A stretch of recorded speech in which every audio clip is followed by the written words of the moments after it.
Doctor Irshad Ahmad ممبر public service commission تعینات grade 21 کے retired officer doctor Irshad Ahmad نے public service commission office Lahore میں منعقدہ تقریب کے دوران نئی ذمہ داریوں کا حلف اٹھا لیا۔ ڈاکٹر ارشاد احمد 3 ڈویژن میں کمشنر، 4 محکموں میں صوبائی سیکرٹری، 6 اضلاع میں ڈپٹی کمشنر اور 2 ڈویژن میں اینٹی کرپشن کی ذمہ داریاں نبھا کر ریٹائرڈ ہوئے۔ Doctor Irshad Ahmed commissioner Dera Ghazi Khan, commissioner Multan, commissioner Sargodha تعینات رہے۔ Doctor Irshad Ahmed secretary special education, secretary اوقاف، secretary health, secretary local government تعیناتی کے دوران اہم فرائض سر انجام دیے۔ ڈاکٹر ارشاد احمد 2 بار deputy commissioner Chiniot, deputy commissioner Sahiwal, Pakpattan, Okara بھی تعینات رہے۔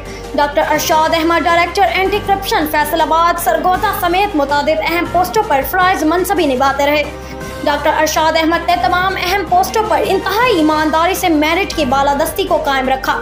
ڈاکٹر ارشاد احمد کی ایمانداری، قابلیت اور اہلیت کو سراہتے ہوئے اہم ذمہ داری سونپی گئی۔